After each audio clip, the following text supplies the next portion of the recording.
नमस्कार और स्वागत है। आज हम इतिहास के पन्नों से एक बहुत ही दिलचस्प विषय पर बात करने वाले हैं। पूर्व औपनिवेशिक भारत के सिक्के, मतलब प्री कॉलोनियल इंडिया में जो कॉइनेज था। हमारे पास इसके लिए कुछ इंपॉर्टेंट हिस्से हैं और ये अंश हमें उस दौर की करेंसी व्यवस्था की एक झलक देते हैं। तो आज हम क्या करने वाले हैं, हमारा मकसद है इन अलग अलग सिक्का प्रणालियों की बारीकियों को समझना, उनकी खास बातें क्या थीं, वे क्यों अनोखे थे और उनका मतलब ऐतिहासिक संदर्भ क्या था। चलिए इस फैसिनेटिंग मौद्रिक भूल भुलैया को समझने की कोशिश करते हैं। शुरुआत करते हैं उस दौर के एक बहुत बड़े खिलाड़ी से, मुगल साम्राज्य। उन्होंने एक तरह की व्यवस्था लाने की कोशिश की थी। हाँ, मुगलों ने जो किया वो काफी प्रभावशाली था।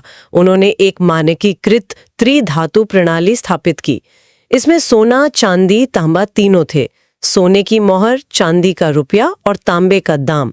और ये ध्यान देने वाली बात है कि यही रुपया, हाँ, यही आगे चलकर हमारे आधुनिक भारतीय रुपये का आधार बना।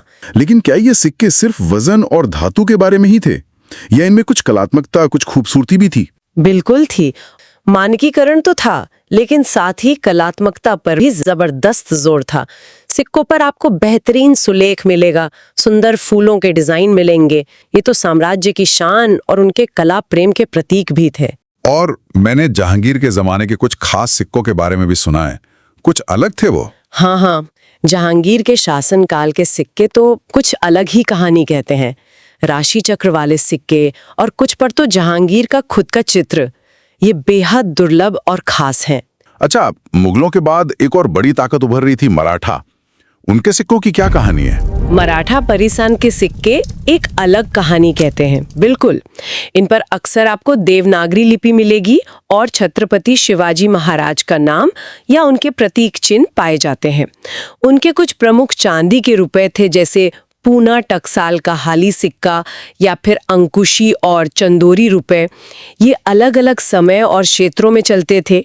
ये सिक्के मराठा गौरव और उनकी बढ़ती हुई शक्ति का प्रतीक थे। वहीं एक और समकालीन शक्ति थी, सिख साम्राज्य। उन्होंने तो अपनी मुद्रा को बिल्कुल अलग ही दिशा दी। उनके सिक्कों में क्या खास था? सिख साम्राज्य के सिक्के, जिन्हें नानक शाही रुपया कहा जाता है, वो वाकई अनोखे हैं, एकदम अलग। इनकी सबसे बड़ी खासियत ये थी कि इन पर किसी शासक का नाम नहीं होता था, किसी राजा का नाम नहीं। इसके बजाय इन पर धार्मिक शिलालेख होते थे। इनमें सिख गुरुओं, खासकर गुरु नानक देव जी और गुरु गोबिंद सिंह जी का आह्वान होता था। तो ये सिक्के सिर्फ व्यापार के लिए नहीं थे, बल्कि सिख समुदाय के मूल्यों और उनके विश्वासों के प्रतीक भी थे। चलिए अब दक्षिण की ओर चलते हैं, मैसूर साम्राज्य की तरफ। वहां किस तरह के सिक्के चलते थे? मैसूर में देखिए, शुरुआत में वोडेयार राजवंश का शासन था और उनके सोने के सिक्के पगोड़ा कहलाते थे। ये दिलचस्प इसलिए हैं क्योंकि इन पर अक्सर हिंदू देवी देवताओं के चित्र होते थे, जैसे लक्ष्मी नारायण या चामुंडेश्वरी। ये उस समय की धार्मिक मान्यताओं को दिखाता है। लेकिन फिर हैदर अली और टीपू सुल्तान का दौर आया। उन्होंने इस व्यवस्था को बदला क्या? हाँ, उन्होंने पगोड़ा को तो बनाए रखा, वो सोने का सिक्का चलता रहा, लेकिन सिक्कों के डिजाइन में महत्वपूर्ण बदलाव किए। हैदर अली और खासकर टीपू सुल्तान ने सिक्कों पर फारसी लेख खुदवाए और नए रूपांकन पेश किए। टीपू के सिक्कों पर हाथी का चित्र बहुत मशहूर हुआ। हाथी को मैसूर की ताकत का प्रतीक माना जाता था, खासकर उनकी सैन्य ताकत का। इसके अलावा टीपू ने सिक्कों के नाम भी बदले, कुछ इस्लामी संतों या खलीफाओं के नाम पर रखे।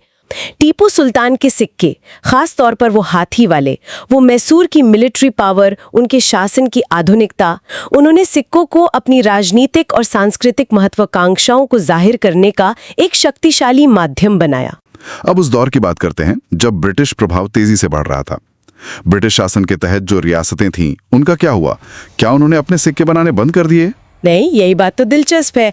ब्रिटिश सर्वोच्चता स्थापित होने के बाद भी कई रियासतों ने ब्रिटिश भारतीय मुद्रा के साथ साथ अपने सिक्के ढालना जारी रखा, क्योंकि मुगल रुपया तब तक एक तरह का स्टैंडर्ड बन चुका था। कुछ उदाहरण देखते हैं, जैसे हैदराबाद रियासत सबसे बड़ी रियासतों में से एक थी। हाँ, हैदराबाद ने अपना हैदराबादी रुपया जारी रखा, जिसे बाद में हाली सिक्का कहा गया।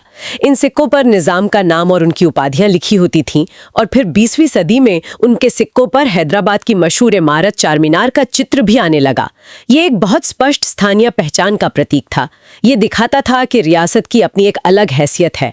त्रावणकोर की मुद्रा प्रणाली तो काफी अनूठी थी, बिल्कुल। उनके पास चांदी का चक्रम था जो एक छोटी लोकल यूनिट थी, और तांबे का कासू जो उससे भी छोटी इकाई थी, और इसके अलावा एक बड़ा त्रावणकोर रुपया भी चलन में था। इन सिक्कों की खास बात थी उन पर बने वैष्णव प्रतीक, जैसे पद्मनाभ स्वामी मंदिर से जुड़ा हुआ शंख।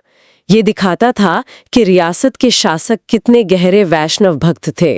और मैंने सुना है कि उनके कुछ सिक्कों पर 2 भाषाएं भी होती थीं, मलयालम और अंग्रेजी। हाँ, ये भी एक महत्वपूर्ण पहलू है। जबकि दोनों भाषाओं का होना वो उनके बदलते समय के साथ चलने की कोशिश को दर्शाता था। बहुत दिलचस्प।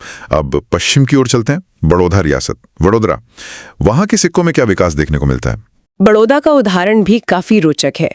शुरुआती दौर में उनके सिक्के भी मुगल बादशाह के नाम पर ही जारी होते थे, लेकिन बाद में गायकवाड़ शासकों ने अपने नाम और उपाधियों के साथ सिक्के जारी करना शुरू कर दिए हैं।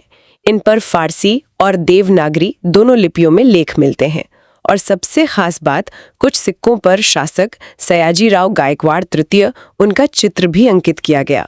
ये मुगल प्रभाव से हटकर एक विशिष्ट गायकवाड़ पहचान बनाने का तरीका भी था, और साथ ही शायद यूरोपीय शक्तियों के साथ बराबरी का दावा करने का भी। और कच्छ रियासत के बारे में क्या? उनके सिक्कों की कहानी में क्या मोड़ आते हैं? कच्छ के शुरुआती सिक्के भी सत्ता के संतुलन का एक और दिलचस्प उदाहरण है। उन पर अक्सर दोहरा नाम होता था, एक तरफ मुगल बादशाह का नाम और दूसरी तरफ स्थानीय कच्छ शासक जो जाम या राव कहलाते थे उनका नाम।